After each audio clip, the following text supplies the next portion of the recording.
सबसे बड़े खजाने की खोज शुरू होने की जो स्थिति है वो बनती हुई दिख रही है और इस बात में कितनी सच्चाई है। जो साधु ने एक राजा के किले में देखा है ये सपना कि उसके किले के तहखाने में दबा हुआ है 1000 टन सोना, इसमें कितनी सच्चाई है, इसी पर चर्चा करने के लिए हमारे साथ पैनलिस्ट मौजूद हैं। उनसे आपका तारुफ करा दें।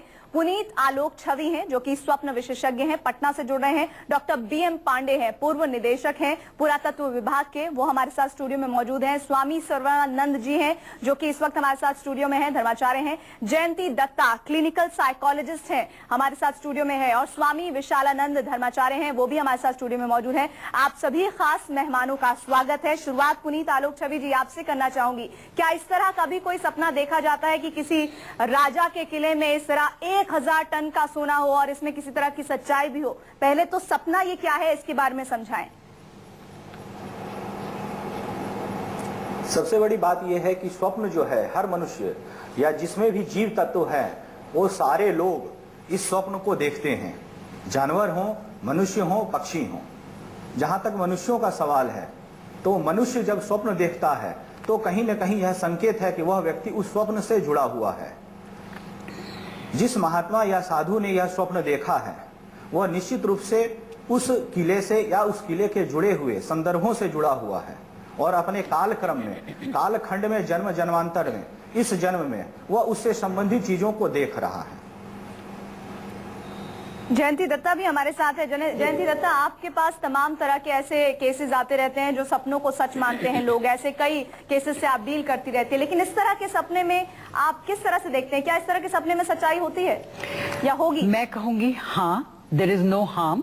स्वप्न जो है ड्रीम्स की अपनी एक एनालिसिस है। अगर आप साइंटिफिकली देखें तो इससे मुतल्लिक कुछ थियरीज हैं हमारी फील्ड में जिसमें हम ड्रीम्स का इस्तेमाल करते हैं आपके मन के है वहां तक जाने के लिए। ड्रीम्स जो है उसको हम डायग्नोसिस के लिए भी इस्तेमाल करते हैं और ड्रीम्स के थ्रू हमें थेरेपी की भी कुछ गाइडलाइंस मिल जाती है। और हमारे देश में मेरे ख्याल से ये कोई नई बात नहीं है।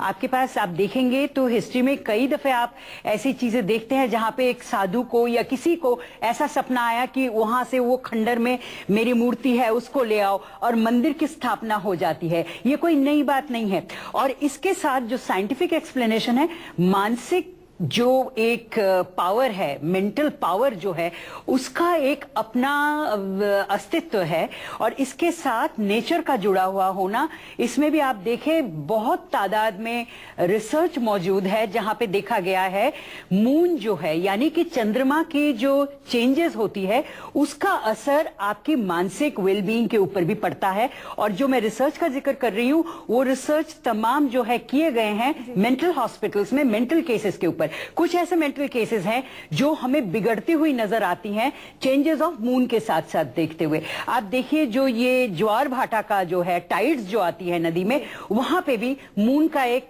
जयंती दत्ता कह रही है कि सच्चाई हो सकती है। स्वामी सर्वानंद जी भी हमारे साथ है। स्वामी सर्वानंद जी, हमारे धर्मों में क्या आपको लगता है कि इस तरह में ऐसी चीज मौजूद होती रही है और इसमें किस तरह की सच्चाई भी होती है? फ्यूचर में क्या होने वाला है?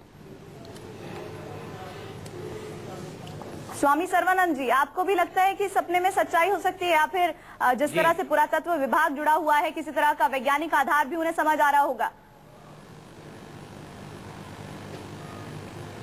देखिए प्रीति, स्वप्न होता है और उस स्वप्न में स्वप्न विज्ञान एक शास्त्र है जिसको आदिगुरु शंकराचार्य की परंपरा से करीब 4500 वर्ष पहले भी स्वप्नों के ऊपर विचार किया गया है।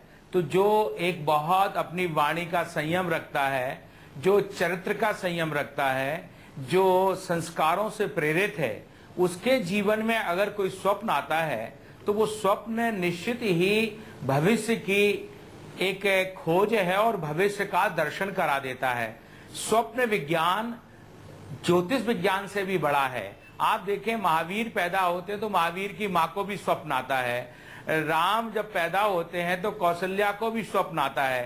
तो स्वप्न विज्ञान के आधार पर जो अभी डॉक्टर जयंती ने कहा है, स्वप्न विज्ञान एक शास्त्र है और वो हर व्यक्ति को आता है। लेकिन स्वप्न कब आता है, कैसे आता है, किस परिस्थिति में आता है, कुछ स्वप्न इतने अनर्गल होते हैं, वर्गल होते हैं कि व्यक्ति अपने अनिद्रा स्वामी खजाने खोज में एक बार फिर से आप सभी का स्वागत है। सीधे रुख कर सकते हैं डॉक्टर बीएम पांडे का, जो कि एक्स डायरेक्टर हैं पुरातत्व विभाग के। डॉक्टर पांडे, आपसे सवाल ये कि क्या इस तरह के सपने का कोई वैज्ञानिक आधार है, और इतना गहरा वैज्ञानिक आधार कि आर्कियोलॉजिकल सर्वे ऑफ इंडिया वहां पर खुदाई की तैयारी कर रहा है 18 तारीख को? जहाँ तक मेरी समझ है, स्वप्न का जो भी आधार रहा होगा उसके बारे में मैं कुछ नहीं कह सकता, लेकिन भारतीय पुरातत्व सर्वेक्षण के पास ऐसे कई उदाहरण हैं जहाँ लोगों ने ये क्लेम किया है कि यहाँ पर खजाना है। मेरी राय में, और मेरी निजी राय है, ऐसे जो क्लेम्स होते हैं उनको ज्यादा तवज्जो देने की जरूरत नहीं है। स्वामी विशालानंद जी, ऐसे थॉट्स को ज्यादा तवज्जो देने की जरूरत नहीं है आपके मुताबिक? जी नहीं, अगर आप देखिए, अगर हम सिर्फ विज्ञान से समझना चाहें तो विज्ञान हर चीज को सिद्ध नहीं कर पाता। मैं आपको एक बहुत हाल ही का एक उदाहरण देना चाहूंगा। हाल ही मतलब इसी काल का, अब्राहम लिंकन की जिस समय मौत हुई थी, अपनी मृत्यु से कुछ दिन पहले उन्होंने अपनी पत्नी से कहा कि आज मैंने स्वप्न में देखा इस प्रकार से एक कमरे में बैठे हुए हैं, डिस्कशन चल रहा है और हम किसी को कंसोल भी कर रहे हैं, समझा रहे हैं, और कुछ लोग बैठे हुए हैं और इसी प्रकार से किसी ने आकर मेरी हत्या कर दी।